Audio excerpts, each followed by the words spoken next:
Veterans Day Proclamation. Whereas November 11th is the anniversary of the armistice signed by the Allies and the Germans in 1918, which ended World War I after 4 years of conflict. And whereas President Woodrow Wilson issued the first Armistice Day Proclamation in November of 1919 and set the tone for future observations by observing that, to us in America, the reflections of Armistice Day will be filled with solemn pride in the heroism of those who died in the country's service and with gratitude for the victory, both because of the thing from which it has freed us and because of the opportunity it has given America to show her sympathy with peace and justice in the councils of the nation. And whereas the name was changed from Armistice Day to Veterans Day by an act of Congress in 1954 when then President Eisenhower called on citizens to observe that day in honor of all those who have served in America's wars throughout the years. And whereas more than 131,000 veterans of our nation's military reside in Idaho, and almost 5,000 of them live here in our area.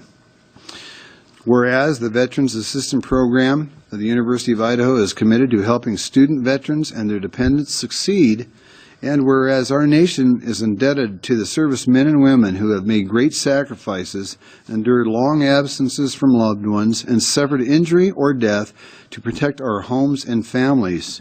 And whereas Idaho National Guard 126th Engineer in Moscow were organized and federally recognized on April 26, 1929 as Troop K, 116th Cavalry, an element of the 24th Cavalry Division.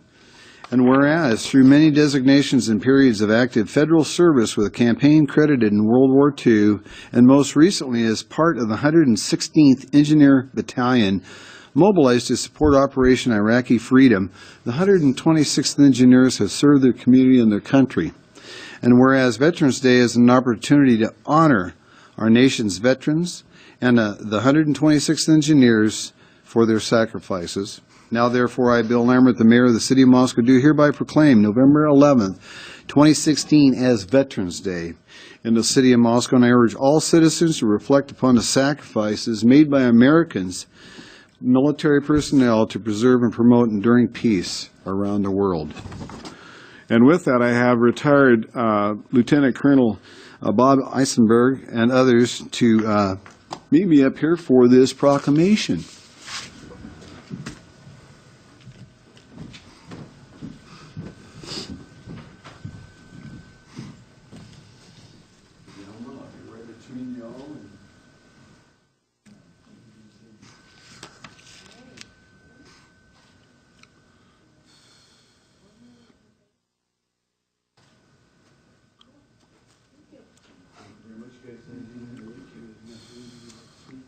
I would like to say thank you, Mayor. Please come up here and go ahead. And, look at that. Yep, you can sit right up here, sir. I would like to thank the Mayor, the Council, and the staff for remembering the veterans. It's always a sad time of year for me when we think about it, but I appreciate that you're all remembering the sacrifices we've made so that we can continue this great nation and this great city. Hi, I'm Luke Sprague, and I'd just like to reinforce Bob's comments. Veterans who are here, there's probably some more in the room. Thank you for your service. I know I appreciate it, and as a third-generation veteran, I know it's a huge, huge sacrifice. Some people, you know, it's hard to grasp unless you've actually been through it. You've been away from your family. You've been downrange. It's interesting. So I appreciate you all taking time out for us, and hopefully you can have some time off Friday and come and join us. Thank you. Well, gentlemen, before you leave, I'd like to make an address, and I will be there on the 11th to join all of you and the vets and their families because I look forward to it. Walter led the pledge earlier this evening and had talked about voting.